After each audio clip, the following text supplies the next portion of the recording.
The fourth estate, something that's crucial to keep power in check. A staple of America's war abroad, unmanned drones might soon be used to spy on the country's own citizens. People are really worried that their privacy is going to be invaded by these drones. And with that, we're back. It's 2012, and we're getting right into it, dispensing with all that opening crap because, hey, we're here. Yeah, this is our best of the year, our retrospective, our little look back at the very interesting year we've just been through. Very interesting indeed. The Chinese curse being what it is, may you have an interesting life because those are the things that get you. That's right. So stay tuned, and thanks for joining us because we really do appreciate your input. We appreciate the guidance that you give us, and we got to do a big shout out to all of our friends on the internet, on Facebook, for being there for us. And we also must tip our hats to the alternate media, which supplies us with a lot of the information that we use. If it wasn't for the internet and Facebook, we would not be who we are. But the reason why we are here is because mainstream news has its collective head up its collective region. Yeah. So we're here to solve the problem with that by wrapping up all of the best stories, and we're talking about one of the biggest stories ignored by major media. You mean the blatant display of fascism that the U.S. is exhibiting? Fascism is the word of the day, and you know what? Go look it up in the dictionary. They're not covering it for some reason in major media. Well, you know, it is the marriage of corporate and government power. So, now let's run. First of all, I'm sorry, I got to laugh a little bit about these guys. The fascists, when they're in action, are so obvious on their myopia. Let's check it out. One tear gas grenade, $16.49. 10 zip tie handcuffs, $13.95. One box of rubber bullets, $17.99. One pair of black combat boots, $99.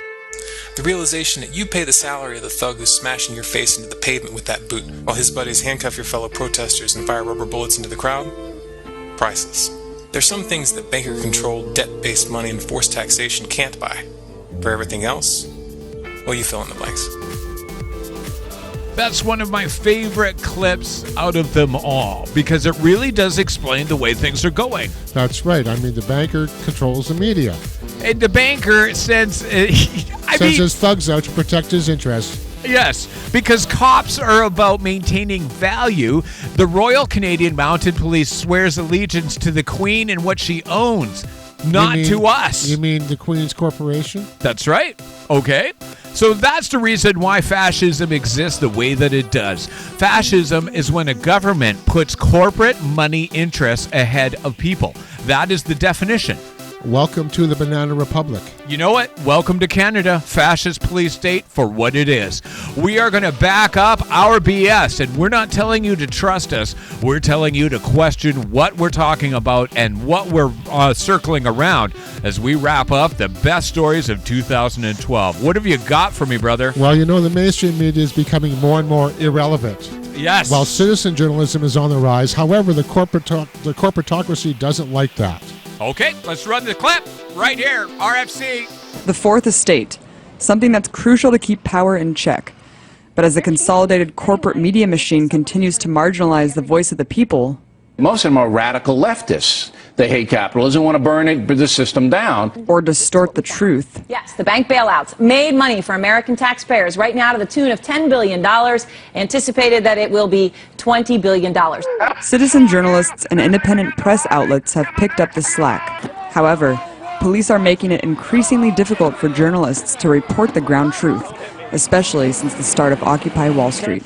Independent journalists who are considered outside of the U.S. corporate media are arrested on no charges whatsoever. They're singled out, they say, for providing raw and unfiltered video footage of police action. Some have been intimidated. Scott Campbell, citizen journalist from Occupy Oakland, was shot with a beanbag round simply for filming a police line. So why the fear of citizens keeping a check on authority? The establishment is scrambling to stay relevant in the new media world, but they're fighting a losing battle.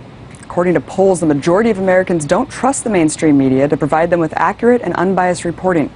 Many see these networks as driven by corporate interests and dominated by their financial backers. But with no corporate sponsors, these dissident journalists pose a threat to the system. As technology develops, it will be increasingly difficult for the mainstream media to maintain control over the flow of information to the American people.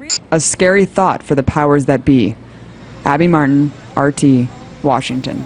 And you got to step up to bat and say, hey, pay attention. We are covering more media. We literally carry more news stories on our Radio Free Canada Facebook site than the major media does, the global outlet does in a week. What are their hits down to? What are their hits down to? A couple of our clips have eclipsed what CHBC has done on the air. Okay, and we're not even promoting ourselves yet. No. I mean, we've just basically, cat's out of the bag now. We've basically just been practicing for the last year. That's it. Yeah, we haven't even used our real tools of multimedia development, but we have been bringing a product that they cannot bring, and it's shaking them to the core. Yeah, well, okay. I mean, they are becoming more and more irrelevant. Look at the funding cuts to the CBC. Yeah, CBC funding cuts. Russia Today, where we carry a lot of their hits, they get 300 million hits on their website. CNN gets, what, 30,000? 3 million. Or 3 million? But it's still 1% of the hits. Yeah. CNN. Russia Today, of course, being a biased side of the news. They have the international side of the news. Yeah. Okay, from Russia. But, man, better journalism than anything that I see on CBC. Oh, definitely. And okay. BBC, any other international one, except for ones that are like Al Jazeera or Press TV out of Iran. Oh, okay. Yeah, I get that. I'm going to back up a bit, though. Okay, CBC radio.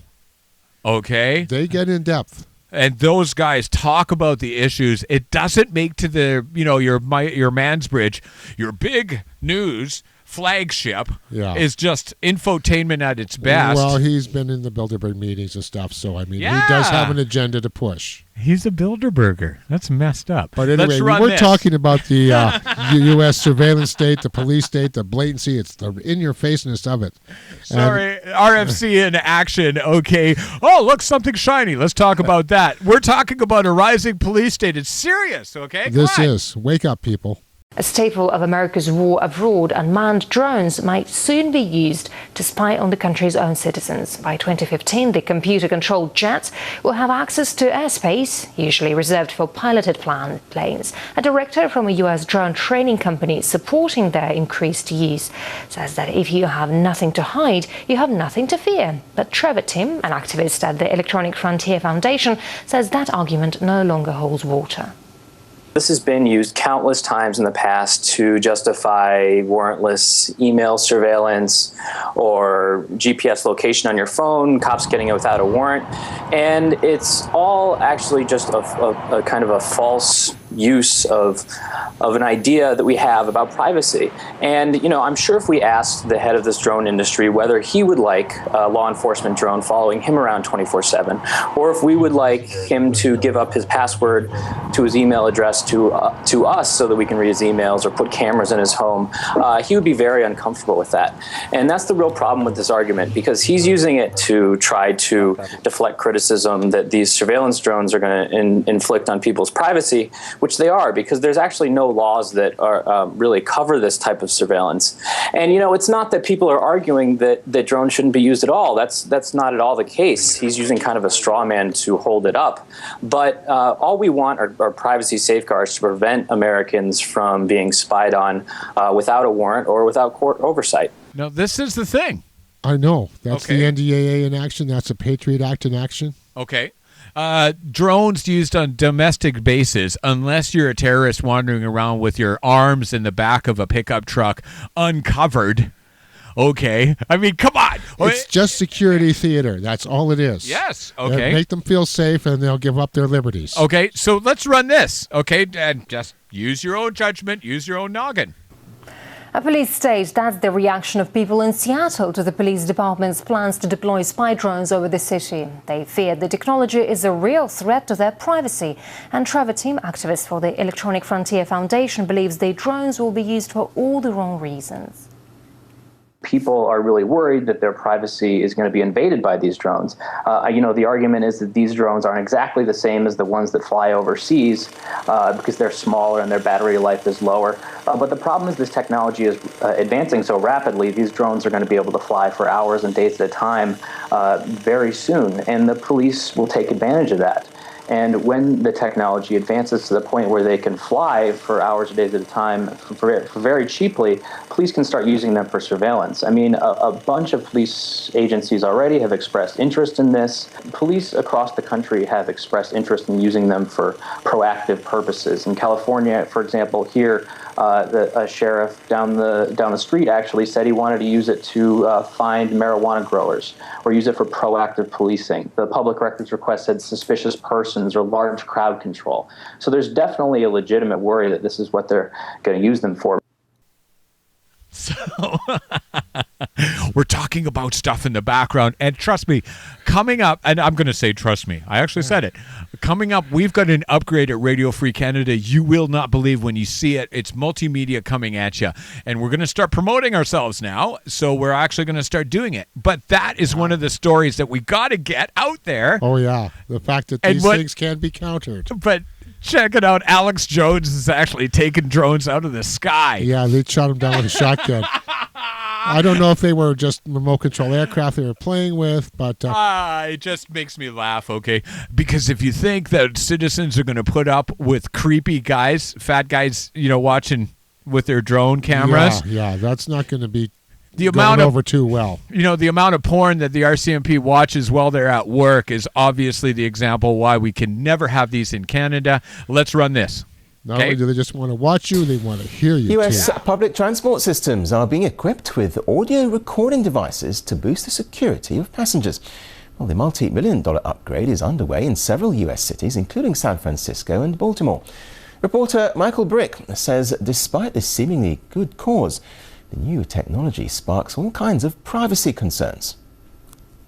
Privacy experts have different concerns that when linked with other sorts of technologies that we're all familiar with and some that are in development, such as facial recognition software, GPS devices, and a number of other technologies on the market already or coming to market, that this can lead us down one step closer to tracking individuals. The privacy law experts I spoke to said that this adds a different dimension. It's one thing to be able to see someone moving around. It's a different thing to be able to hear what they're saying.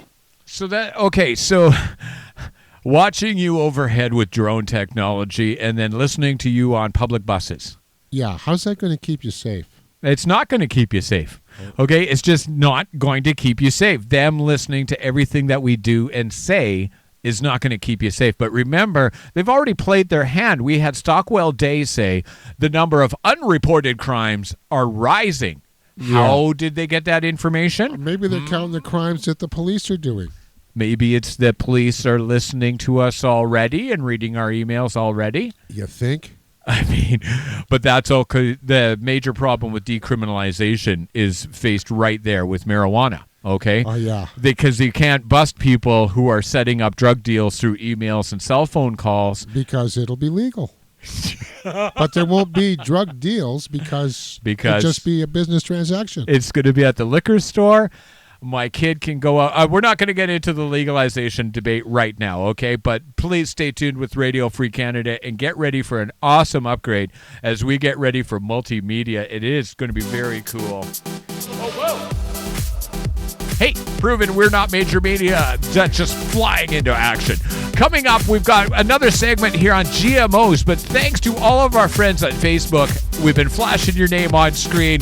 We love you being with us, okay? And it's so cool that you're awake and that activism is winning. That's right. We are the resistance. And if you're listening to this, you're part of it. You know it.